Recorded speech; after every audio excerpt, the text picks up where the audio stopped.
This is the visual that defines a collapsing presidency. If you walk past 1600 Pennsylvania Avenue this morning, you won't see the stately symbol of American democracy. You will see a disaster zone.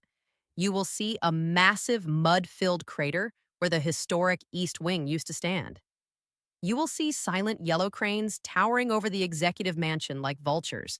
And for the first time in 6 months, you will hear something terrifyingly quiet: silence. As of 8:00 a.m. this morning, Monday, January 30th, 2026, all construction on President Trump's controversial $400 million grand ballroom has been ordered to an immediate, indefinite halt. The ballroom from hell, as preservationists have called it, is dead in the water. A federal judge, an appointee of Ronald Reagan no less, has just issued a blistering 40-page injunction that doesn't just stop the work.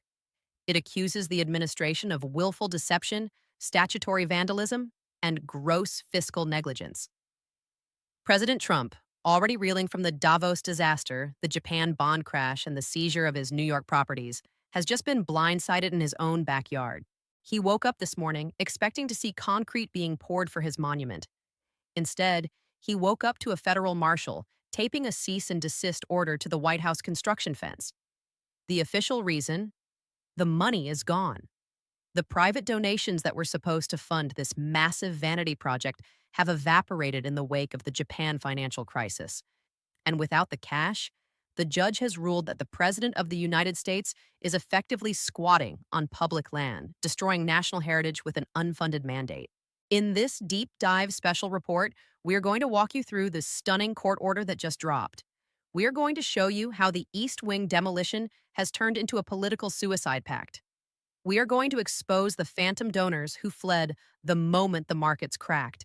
And we are going to explain why this stopped construction site is the perfect metaphor for a second term that has completely run out of road. The king wanted a castle. He ended up with a hole in the ground. To understand the severity of this ruling and why Washington is in a state of absolute shock this morning, we have to rewind to late 2025. Fresh off his inauguration, President Trump announced the most ambitious and destructive renovation in White House history. He argued that the traditional East Room was too small, too ugly, and embarrassing for hosting world leaders. He famously called the existing facilities Third World in a leaked memo to his chief of staff. His solution was the Grand Ballroom, a proposed 90,000 square foot extension that would rival the palaces of Europe. He wanted gold leaf detailing. He wanted 30-foot ceilings. He wanted a dedicated victory balcony facing the Treasury Department. The price tag was astronomical, $400 million, but he had a plan to sell it to the public. He promised the taxpayers wouldn't pay a dime.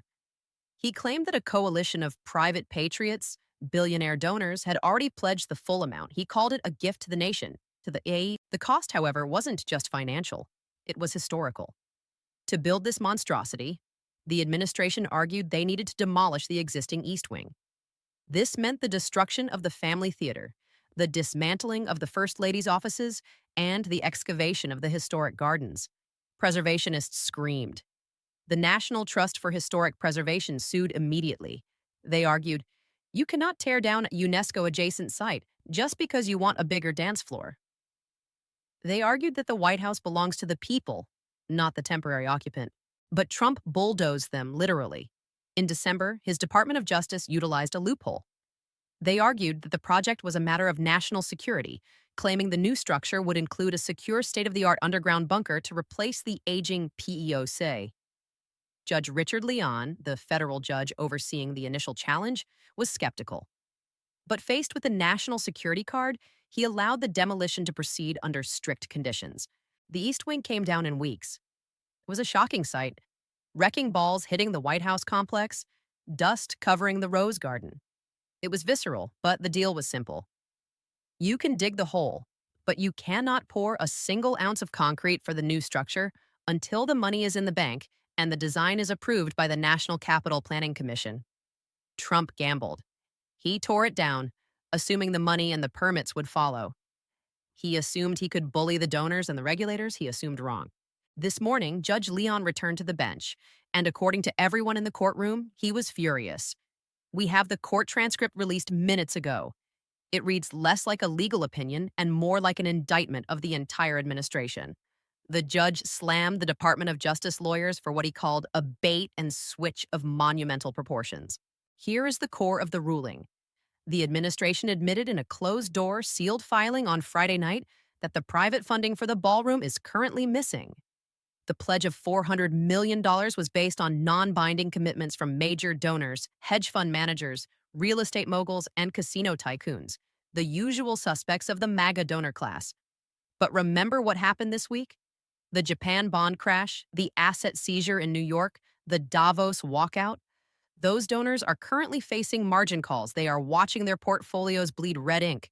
When the Treasury Department called to collect the actual cash for the ballroom fund on Friday, the donors ghosted. One major donor, reportedly a Las Vegas casino magnate who had pledged $50 million, formally withdrew his pledge on Saturday night, citing market volatility and fiduciary responsibility to shareholders. Judge Leon's ruling was brutal. He wrote, "The executive branch has demolished a historic federal structure on the promise of replacement funds that do not exist. This court will not allow the People's House to be turned into an abandoned construction site fueled by phantom capital and broken promises." He ordered an immediate stop work order. He ordered the General Services Administration to provide a plan to restore the site, meaning fill in the hole, if funding is not secured within 30 days. Think about the implications of that order. The President of the United States might be forced by a federal judge to fill in the hole he dug, leaving the White House smaller, uglier, and less functional than when he found it. He will be the president who destroyed the East Wing and left a patch of grass in its place. But the ruling gets worse. The national security excuse, the shield Trump used to start the demolition, fell apart in spectacular fashion. For months, the White House claimed this ballroom was necessary for continuity of government. They claimed the basement would house a new Situation Room that would be impenetrable. In today's hearing, the judge unsealed a classified report from the Secret Service that the administration tried to hide. It turns out the Secret Service opposed the project. The report states that the massive construction zone has created a critical security vulnerability on the east side of the complex. The open pit exposes the foundations of the residence to drone attacks, acoustic surveillance, and tunneling risks. The Secret Service explicitly stated that the design of the glass-walled ballroom was a nightmare to protect. They called it a sniper paradise and a surveillance magnet. The judge caught the administration in a lie. They used national security as a pretext to bypass historic preservation laws when, in reality, the project hurt national security. This destroys the legal defense for the project. It means the ballroom is not a government necessity, it is a vanity project. And under the Antiquities Act and the National Historic Preservation Act, you cannot destroy national monuments for vanity. The media is already calling it the ballroom from hell because it has effectively trapped the president in a legal and political inferno. Let's talk about the optics. Politics is optics, and these optics are devastating. President Trump is a man obsessed with aesthetics. He builds gold towers. He wears perfect suits. He wants to project an image of absolute perfection and control. Instead, he is living in a construction site. The view from the residence's window where he sleeps is a mud pit. It's piles of dirt, idle machinery, and orange safety fencing. The noise of the now silent machinery has been plaguing the West Wing for months. Staffers report that meetings in the Oval Office were constantly interrupted by the beeping of reversing trucks and the pounding of pile drivers. And now, with the work stopped, it becomes a monument to failure. Every time a foreign leader visits, they have to be driven past the Trump crater. When the Prime Minister of the UK visits next month, their motorcade will drive past a hole in the ground covered in blue tarps. Every news broadcast doing a stand-up on the North Lawn has the yellow cranes in the background. It is a constant, physical, undeniable reminder that the president started something he couldn't finish. Compare this to the great builder persona he campaigned on. I build things ahead of schedule and under budget. I will rebuild America. This project is behind schedule. It is over budget. It is unfunded, and now it is illegal. It connects perfectly to the asset seizure narrative we discussed yesterday. He can't pay for his building in New York. He can't pay for his ballroom in D.C. The theme is insolvency.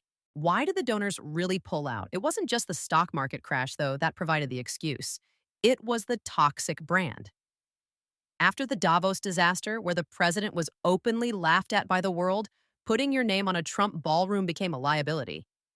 Imagine being the CEO of a Fortune 500 company or a major hedge fund.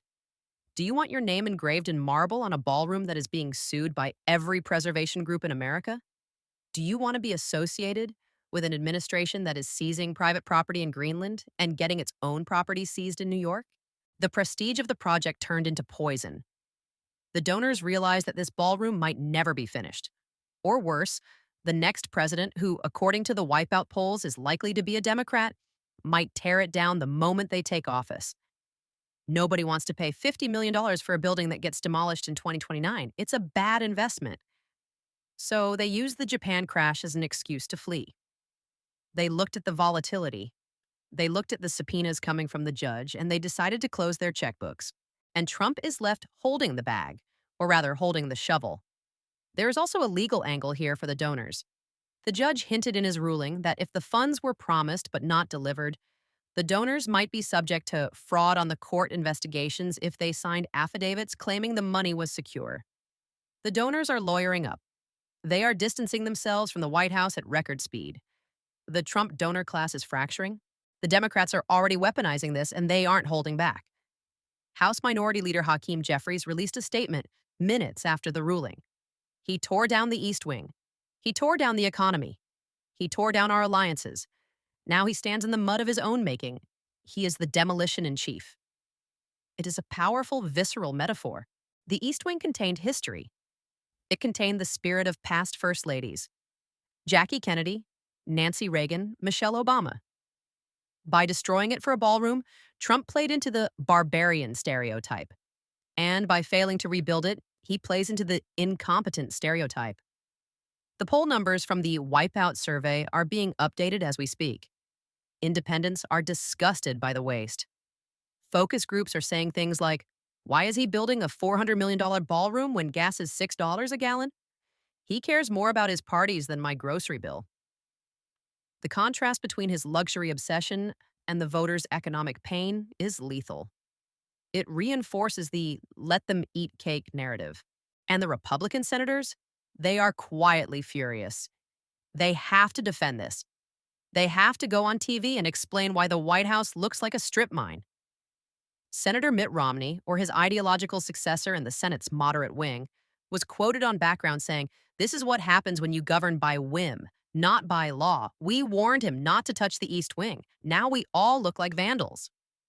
There is talk of a Senate inquiry. The Senate Committee on Public Works might call the GSA administrator to testify. They want to know who authorized the demolition without the funds in the bank. If that hearing happens, it will be a televised disaster for the administration. So, what happens next? The judge gave them 30 days, find $400 million in cash, or fill in the hole. Can Trump find the money? Maybe he could try to divert funds from the military like he did with the border wall in his first term, but the judge anticipated that. The order specifically bars the use of appropriated funds without congressional approval. And with the wipeout looming, Congress isn't giving him a dime. He could try to get a foreign government to pay for it. The Saudi ballroom. Imagine the scandal. A foreign power paying for an addition to the White House. It would be impeachable instantly. It violates the emoluments clause in the most direct way possible. So, the most likely scenario is the most humiliating one. The GSA hires a contractor to pour dirt back into the hole. They plant some grass, they restore the exterior wall of the residence, and the Trump ballroom becomes a phantom limb of history. This is the nightmare scenario for a man who wants to leave a physical legacy. He wanted to leave a palace. He is leaving a patch of fresh sod where a historic building used to be. It is a symbol of a presidency that promised greatness and delivered destruction. We will be monitoring the GSA filings closely. If they issue a remediation contract, aka the fill-in order, we will let you know immediately, because that will be the moment the Trump era officially runs out of concrete. The builder president has become the destroyer president, and the hole in the ground on Pennsylvania Avenue is the undeniable proof. Subscribe, like, share, because the mainstream media is too afraid to call it what it is: a demolition of the presidency itself.